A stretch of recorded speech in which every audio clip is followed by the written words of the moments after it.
हरिराम, देखो, इन्हें एक विचित्र बीमारी हो गई है। अगर समय पर इलाज न मिला तो ये जानलेवा हो सकती है। हाँ, नहीं नहीं नहीं नहीं वैद्य जी, आप तो इलाज शुरू कीजिए, मैं कोई कसर नहीं छोड़ूंगा।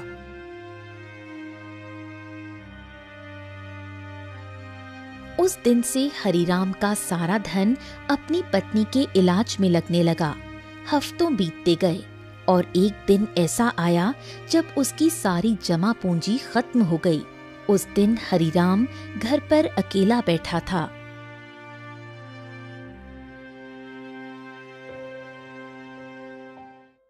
ऐसे उदास मत बैठिए, मैं अपने आप ठीक हो जाऊंगी। ऐसा ऐसा मत कहो अर्चना, मैं तुम्हें इस हालत में नहीं देख सकता। तो अब क्या करोगे? जो कुछ था सब तो मेरे इलाज में लगा दिया। अब तो बीज खरीदने तक के पैसे नहीं बचे। हरिराम सिर झुकाए बैठा था। तभी गोलू तेजी से दौड़ता हुआ आया। हरिराम, हिम्मत मत हारो। तुम्हारे 2 भाई इस गांव में रहते हैं और तुमसे ज्यादा धनी भी हैं। उनसे मदद क्यों नहीं मांगते हो, हैं? हरिराम को ये बात ठीक लगी। उसी शाम वो गोलू को साथ लेकर अपने बड़े भाई केशव के घर गया। ओहो हरिराम, क्यों भाई, आज हमारे घर का रास्ता कैसे भूल गए हैं?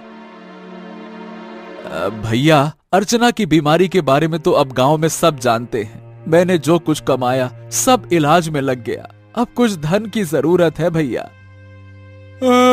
तुम तो जानते हो मेरी फसल इस बार खराब हुई है। अब खुद मुझे उधारी लेना पड़ रहा है तो मैं तुम्हें कहां से दूं?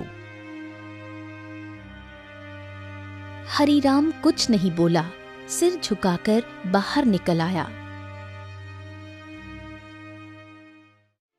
अरे वो झूठ बोल रहा था हरिराम, मैंने उसके चेहरे को देखा है, वो देना ही नहीं चाहता था।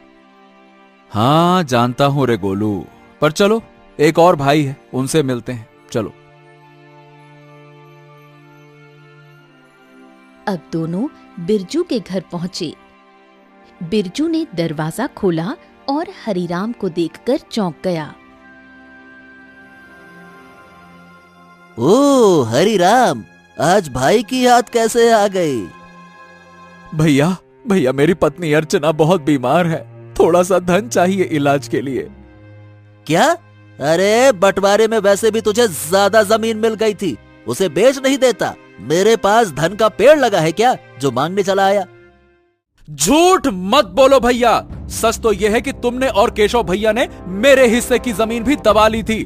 मुझे 6 बीघा जमीन मिलनी थी, बस 2 बीघा मिली है, 2 बीघा। अरे निकल जा यहाँ से, अगर कर्ज लेना है तो जमींदार के पास जा, मुंह उठा के चले आते, भाग यहाँ से।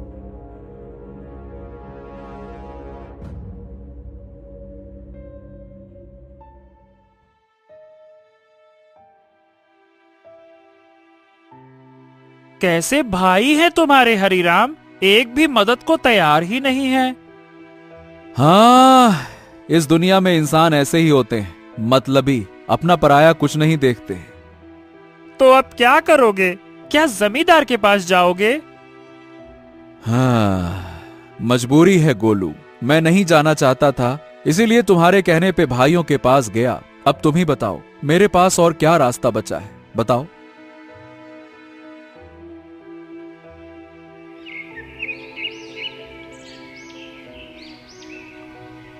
अगले दिन हरिराम और गोलू जमींदार की हवेली में जा पहुंचे। उम्मीद उसे कम थी, मगर अपनी पत्नी की खातिर उसने खुद को झुका दिया था। मैं जानता था हरिराम, एक न एक दिन तू चलकर मेरी हवेली में जरूर आएगा भैया। आपने बिल्कुल सही कहा था मालिक, जब तक इसकी किस्मत चमक रही थी तब तक बहुत अकड़ में चलता था। अब देखो कैसा मुरझाया मुरझाया सा खड़ा है। ए जमींदार, तुम्हें किसी की हालत का मजाक उड़ाने का हक नहीं है।